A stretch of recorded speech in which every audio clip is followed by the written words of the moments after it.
Hi guys, welcome back to another video. Today I'm just going to be doing a little review on why I chose to buy a Yamaha R6. I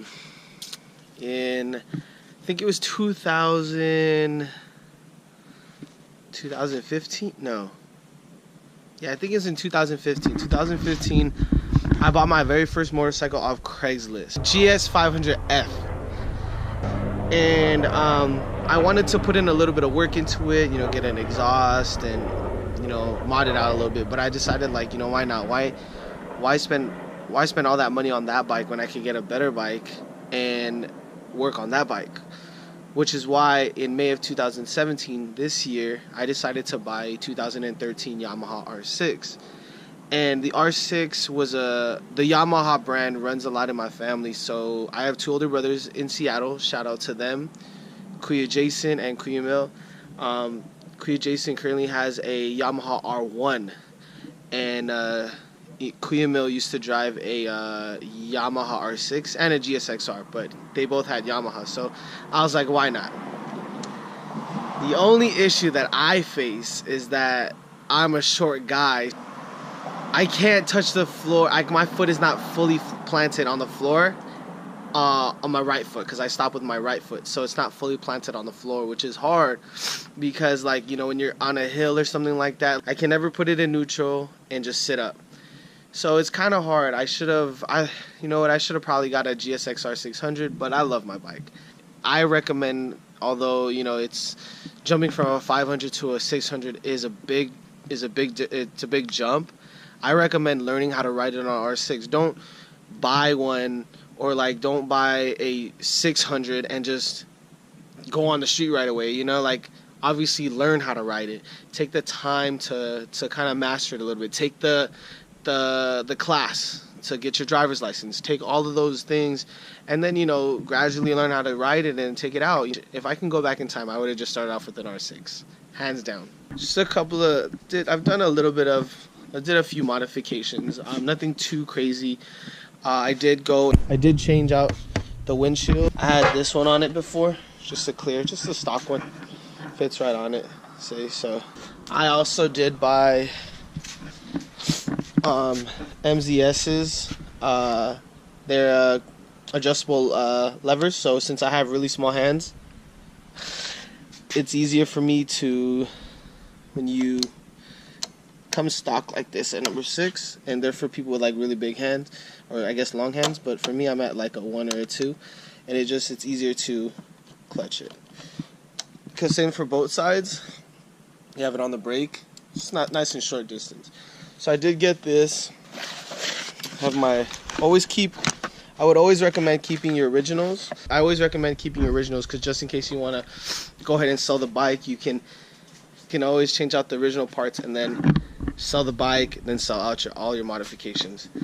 I also did buy, I bought these ones on Amazon. I don't know. I just figured I could just get a easy one, not too expensive. But I did buy some frame sliders. I have yet to install them just yet, but yeah. So I did get some frame sliders here. Sorry guys, I am still a little bit sick. I did recently add a slip-on exhaust. Ooh, it's hot out here. Ooh, it's like 100 degrees. But I did add a Graves exhaust, as you guys can tell. In my last video, if you watch my last video, you'll be able to tell. Today, I'm going to install the frame sliders.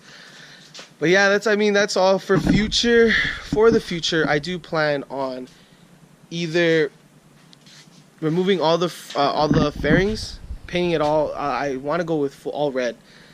Either all red or all white, because I do have like a red trim on my tires. Right here you can tell that I got a red trim, so I do plan on doing that. So either all red, keep the gas tank black, and then just keep it like that. I also do want to do a mirror delete.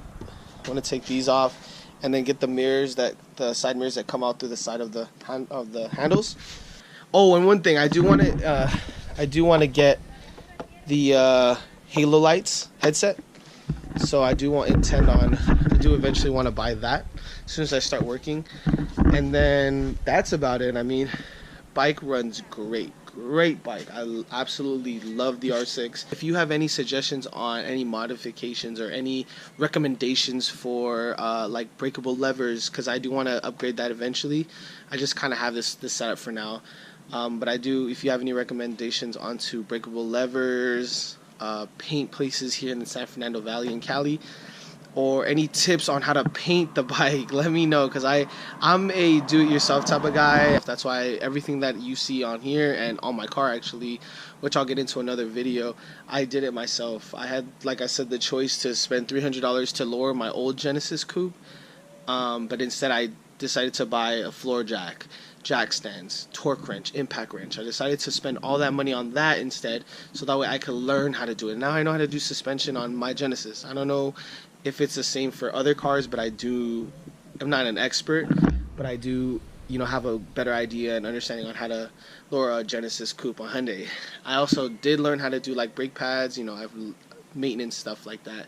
So, I'm a do-it-yourself type of guy. So if you have any tips or any recommendations on parts and where to get parts, let me know. Like, hit me in the comment section below. I'd love to get a better idea on where I can get things, because right now I'm mainly shopping at like the dealerships, which they are kind of a little bit pricey. That's why I do shop on Amazon too, but I know, like, you do get what you pay for, so I want to start shopping at like legit places and stuff. So yeah, so if you like this video, don't forget to smash that like button.